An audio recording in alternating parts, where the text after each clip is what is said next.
मऊगंज जिले में प्रशासन नाम की कोई चीज नहीं बची है। इस जिले में शराब माफिया, ड्रग माफिया, गौ तस्करों और खनिज माफिया पैसे के दम पर अपनी हुकूमत चला रहे हैं और जिला व पुलिस प्रशासन कोने में दुबक कर इनके एहसानों का शुक्रिया अदा कर रहा है। एक विधायक अपनी जान जोखिम में डालकर अकेले लड़ रहा है, लेकिन कलेक्टर और एसपी को इसकी कोई परवाह नहीं है। तो वो सोच चुके हैं जब तक है दुकान बंद नहीं करेंगे, जो होना होगा देखा जाएगा। लेकिन ये गलतफहमी किसी दिन दोनों को भारी पड़ सकती है। जिले में खनिज माफिया धरती का सीना चीरकर उसका दोहन कर रहा है। सरकार के बनाए सारे कायदे कानून के सरेआम धज्जियां उड़ा रहा है। खुलेआम गुंडागर्दी पर उतारू है। किसी को कभी भी अगवा कर रहा है। बावजूद इसके पुलिस, खनिज और राजस्व के आला अफसर धृतराष्ट्र को भी पटखनी देते हुए कई कदम आगे निकल चुके हैं। पैसे की भूख ने इन्हें इतना बेबस और लाचार बना दिया है कि इन्हें अपने पद की गरिमा का भी कोई ख्याल नहीं रहा। इनकी आदत में सब शुमार हो चुका है। कोई कुछ भी कहे, हमें तो पैसा चाहिए। अंचल में खनिज माफिया का गुंडाराज चल रहा है। दरअसल मऊगंज विधायक प्रदीप पटेल हर रात एक पंचायत में रुककर ग्रामीणों के साथ चौपाल लगाते हैं और अगली सुबह जनता दरबार में समस्या सुनकर उसका निपटारा करते हैं। 2 दिन पहले जब वे सरदमन पंचायत पहुंचे तो चौपाल के दौरान उन्हें पता चला कि सिद्धविनायक क्रशर के गुंडों ने एक किशोर को अगवा कर लिया है। इस जानकारी पर विधायक फौरन हरकत में आए और उन्होंने क्रशर का रुख किया। वहां उन्होंने जानकारी ली। इस बीच क्रशर के गुंडों ने विधायक पर हमला करने की नाकाम कोशिश भी की, लेकिन ग्रामीणों ने विधायक का बचाव किया, जिसमें महिलाएं भी शामिल थी। विधायक का कहना है कि एक कमरे में अवैध हथियारों का जखीरा था, जिसे पुलिस ने सीज किया, लेकिन देर रात ताला तोड़कर क्रशर के गुंडे असलहे उठा ले गए। बताया गया है कि जिस किशोर के अपहरण की बात सामने आई थी, उसके परिजनों ने क्रशर के लोगों से महज इतना ही कहा था, डस्ट पर पानी डाल दिया करो। साफ जाहिर है कि कोई भी क्रशर के कर्मचारियों से कुछ बोल नहीं सकता। अगर किसी ने कोई समस्या बताई तो वे कुछ भी कर सकते हैं। सरदमन आदिवासी बाहुल्य पंचायत है। यहाँ गोड समाज के लोग बहुतायत में हैं। इनके ऊपर क्रशर मालिकों और उनके गुर्गों का राज चलता है। बताया जाता है कि ब्लास्टिंग के वक्त पहाड़ी पर यह पनाह लेना पड़ता है। ग्रामीणों का कहना है कि जब खदानों के अंदर ब्लास्टिंग होती है तो बड़े पत्थर उड़कर उनके खपरेलों को फोड़कर कमरों के अंदर आ जाते हैं। बताया गया है कि खदानें बस्ती के इतनी नज़दीक हैं कि जब ब्लास्टिंग होती है उनके घर तक हिल जाते हैं। इन हालातों में हर वक्त उनकी जान सांसत में बनी रहती है। जान बचाने ग्रामीणों को तकरीबन 3 किलोमीटर दूर पहाड़ी पर पनाह लेनी पड़ती है। इतना ही नहीं, यहाँ स्कूल के बच्चों को भी टीचर पहाड़ी पर ले जाते हैं और स्कूल में ताला जड़ दिया जाता है। सवाल यह है कि सरकार की ऐसी कौन सी गाइडलाइन है जिसमें ये सारे नियम हैं जिनका हमने जिक्र किया है? क्या क्रशर संचालकों और खदान मालिकों को सरकार ने यह तमाम छूट दे रखी है कि वो मनमानी कर सकें? क्या खदानों के चौतरफा तार के बाड़ लगाए गए हैं? आपको जवाब ना में मिलेगा, जबकि नियमन हर खदान के चौतरफा तार की बाड़ होनी चाहिए। साथ ही पर्यावरण को बचाने पौधे भी लगाने होने चाहिए। लेकिन कलेक्टर और खनिज अफसरों की मेहरबानी की वजह से इन नियमों को भी ब्लास्टिंग के साथ हजारों फुट नीचे जमीन दोज कर दिया गया है। जिले में अवैध खनिज माफिया के गुंडाराज का मामला विधायक प्रदीप पटेल ध्यान आकर्षण के जरिए सदन में उठाएंगे। हालांकि उन्होंने विधानसभा में खदानों और क्रशर के संबंध में विधानसभा प्रश्न लगाया हुआ है। विधायक ने प्रशासन को घेरते हुए आरोप लगाया है कि जब उनके साथ हमला की तैयारी हो सकती है तो आम जन कैसे खुद को महफूज रख सकते हैं। उन्होंने कहा कि सरकार नियम के तहत खदान और क्रशर की अनुमति देती है, लेकिन प्रशासनिक अफसर इसके साठगांठ करके इनके मन माफिक छूट देते हैं, जिस वजह से सरकार की बड़ी बदनामी होती है। विधायक ने कहा इस संगीन मसले पर वो सीएम से भी बात करेंगे। बात अलग है, आपका कहना यह है कि आप नॉर्म्स के पालन में खोदते रहो, निरस्त करने का बड़ा अधिकार है, बाकी गैर नॉर्म्स भी खोद सकते हो। क्या है ये तो बताइए, लिखिए, आप पूछिए किसी वरिष्ठ अधिकारी से कि बिना नॉर्म्स का पालन करने में जो काम चल रहा है उसको क्या करवाएं। पूछिए कलेक्टर से या किसी वरिष्ठ अधिकारी से। तब तक यहीं बैठे हैं हम। कल ऐसी जानकारी मिली है कि यहाँ पर एक लड़के का किडनैप हो गया है और विधायक पर भी हमला हुआ और यहाँ पर अवैध खदानें स्थानीय लोगों के द्वारा बताई जा रही है। क्या है पूरा मामला? आप साथ में भ्रमण में है पूरे? हाँ, मैं कल से माननीय विधायक जी के साथ भ्रमण में हूँ। ऐसे जानकारी मिली थी कि वो लापता है। ऐसे कोई किडनैपिंग वाली बात तो सामने आई नहीं है। पुलिस दस्तयाब के लिए कही है और जानकारी मिली वो कहीं पे देखा गया है और कुछ मारपीट की वाली बात ऐसी नहीं कि मैं मौके पे था वहाँ पर सिर्फ। और इलीगल माइंस के लिए हम अभी जा ही रहे हैं साथ में। सबको नोटिस देके जो भी वैधानिक कार्रवाई होगी वो की जाएगी। वो शमशान घाट में रास्ता बना लिया। वो शमशान घाट शासकीय ज़मीन पे थी, लोगों का वहीं नदी के किनारे तो सब खत्म हो गया। इसमें हरे भरे खूब पेड़ थे, सारे वृक्ष नष्ट हो गए हैं। अभी अधिकारी लोग आए हैं, क्या करेंगे देखते हैं। यह भी देखा जाए कि बस्ती के बीचों बीच लोगों ने बताया कि घर से भागना पड़ता है छोटे छोटे बच्चों को लेकर। हाँ बिल्कुल, इतनी दयनीय स्थिति है पूरे मतलब उसमें। ये जब इसे ही ब्लास्टिंग होती है जी लगभग हर जगह, जो ये पुरानी बसाहट एक्चुअली में ये जी और इस बसाहट के अंदर इन्होंने माइनिंग लगाना शुरू की। जितनी भी इस एरिया में माइनिंग है वो सब बसाहट के बीच में है, तो घर लोगों के पड़े हैं। अभी सब आदिवासी समाज में के लोग ज़्यादातर हैं, उनके पास कोई ऐसी ज़मीन है नहीं, जो छोटे कच्चे बच्चे मकान हैं उसी में रह रहे हैं।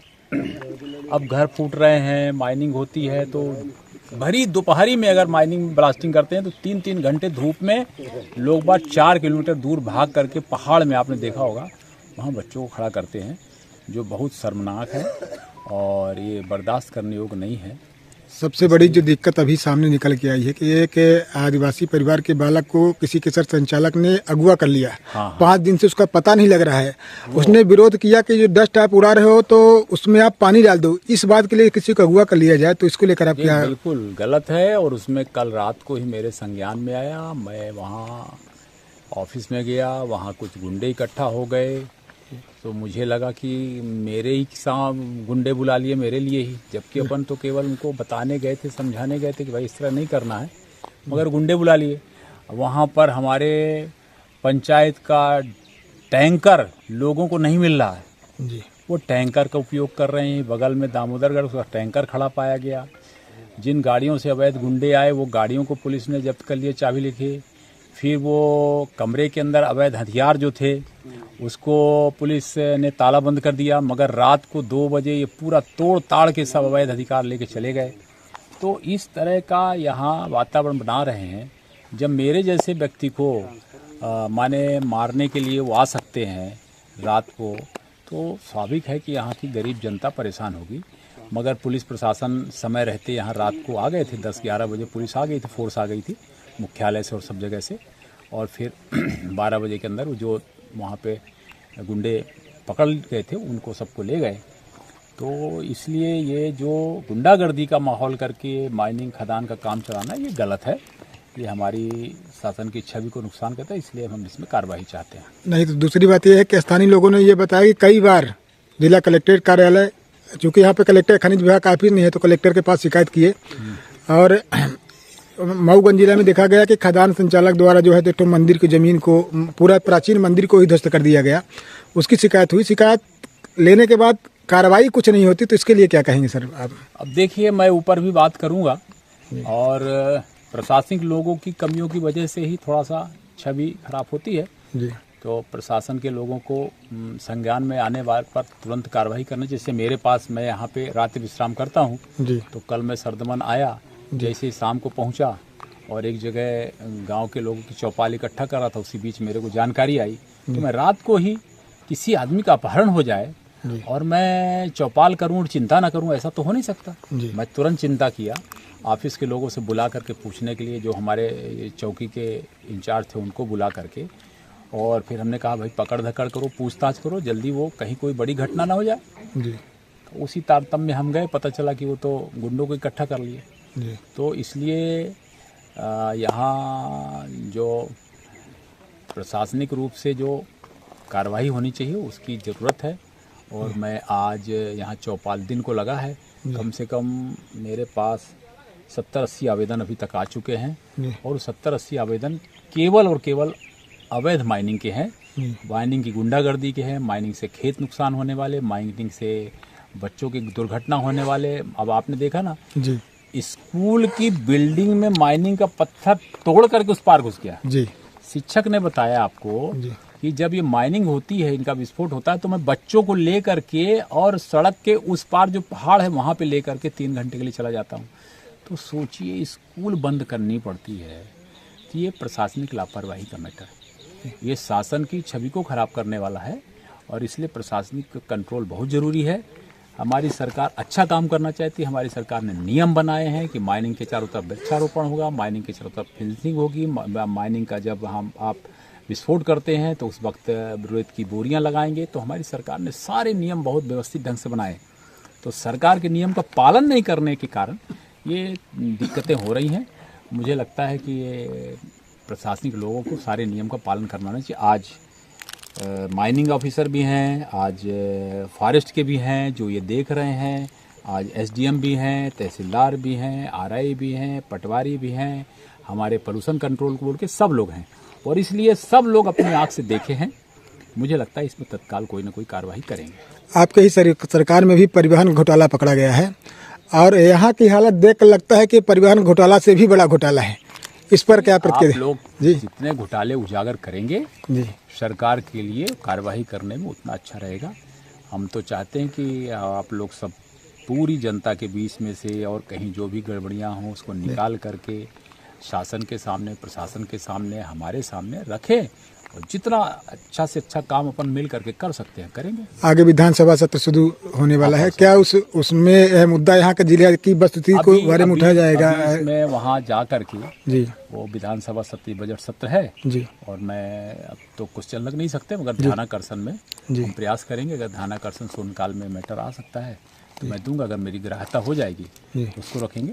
पर अपनी सरकार है, मुझे पूरा भरोसा है कि हम मुख्यमंत्री कार्यालय में और सब जगह देंगे, कुछ ना कुछ उसमें निदान होगा। क्षेत्रीय लोगों की आपसे बड़ी उम्मीदें जुड़ी हुई हैं, इसीलिए तो किन आतताइयों से बचाया जाएगा? हाँ, अब देखिए वो आतताई जब हमारे खिलाफ मारने की धमकी दे के आ सकते हैं, गुंडे आ सकते हैं, तो आतताइयों से बचाने के लिए स्वाभाविक है हम सबको लगना पड़ेगा। तो हम भी प्रयास कर रहे हैं कि इनकी रक्षा सुरक्षा में कोई कसर नहीं छोड़ेंगे। हमारी सरकार गरीबों की सरकार कर रही, गरीबों के कल्याण की सरकार है, इसलिए गरीबों के लिए हम दिन रात जुटेंगे। न्यू खुशी मोबाइल जंक्शन एवं फर्नीचर हाउस।